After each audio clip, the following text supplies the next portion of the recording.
ইউচিচিৰ ক্ষেত্ৰত মই আগতে মন্তব্য কৰিছিলোঁ ইউচিচি এনেকুৱা এখন বিল যিখন বিলৰ জৰিয়তে লাঞ্ছিত বঞ্চিত হৈ থকা বহু দিনৰ পৰা আমাৰ নাৰী সমাজৰ তেওঁলোকে অগ্ৰাধিকাৰ পাব। আপোনালোকে দেখিছে ইউচিচি বিলৰ জৰিয়তে যিটো তিনি তালাকৰ ব্যৱস্থাটো এইটো বন্ধ হৈ যাব, বাল্য বিবাহ বা বহু বিবাহ বন্ধ হৈ যাব। তাৰ লগে লগে এটা লিভ ইন ৰিলেশ্যনশ্বিপৰ ক্ষেত্ৰত কথা আহিছে কি পঞ্জীয়নৰ কথা আহিছে, বেলেগ একো চেঞ্জ হোৱা নাই।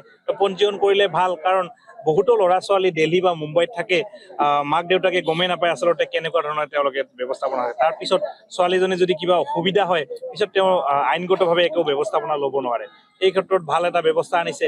মই সিদিনাখনো কৈছো, যিসকল বিধায়ক বা জনপ্ৰতিনিধিয়ে ইউচিচি বিলৰ বিৰোধিতা কৰি আছিলে, সেই একে সময়তে তেওঁলোকৰ ঘৰত থকা পৰিবাৰে মিঠাই আৰু মাছ মাংস খাই আছিলে ফূৰ্তিত। কাৰণ এটাই, তেওঁলোকৰ মনতো এটা শংকা হৈ আছিলে কিজানি তেওঁলোকক তালাক দি দিয়ে নেকি, তেওঁলোকৰ ল'ৰা ছোৱালীখিনিয়ে এটা সমস্যাত ভুগি আছিলে। গতিকে এই বিলখনৰ জৰিয়তে এটা যুগান্তকাৰী সিদ্ধান্ত অসম চৰকাৰে আনিছে, আৰু তাত আমি BPF দলে NDAৰ অংশীদাৰ হিচাপে আমি সহযোগিতা কৰিছো, আৰু আমি এই বিলখনত ছাপোৰ্ট সমষ্টিত ঘূৰোতে আমাৰ সমষ্টিৰ অন্তৰ্গত মানে বা অসমী সমষ্টিৰ অন্তৰ্গত চৰাইবিল ব্লকৰ এটা অংশ মোৰ সমষ্টিত পৰিছে।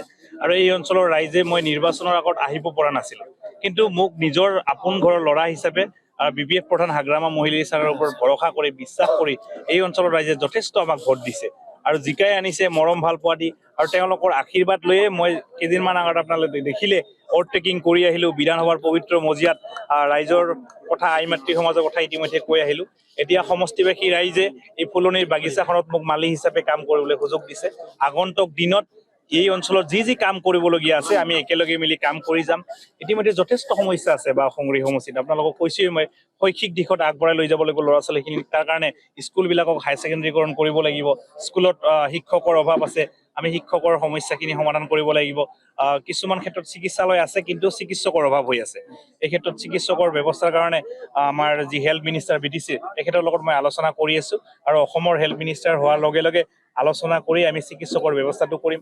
লগে লগে যিহেতু ৰুৰেল এৰিয়া যথেষ্ট বাট পদূলি আমাৰ বেয়া হৈ আছে, বাট পদূলিবিলাকৰ সমস্যা সমাধান কৰাৰ কাৰণে ইতিমধ্যে মই ছাৰ্ভে কৰি আছো, আৰু PWDকো মই যথেষ্ট জনাইছো কথাখিনি।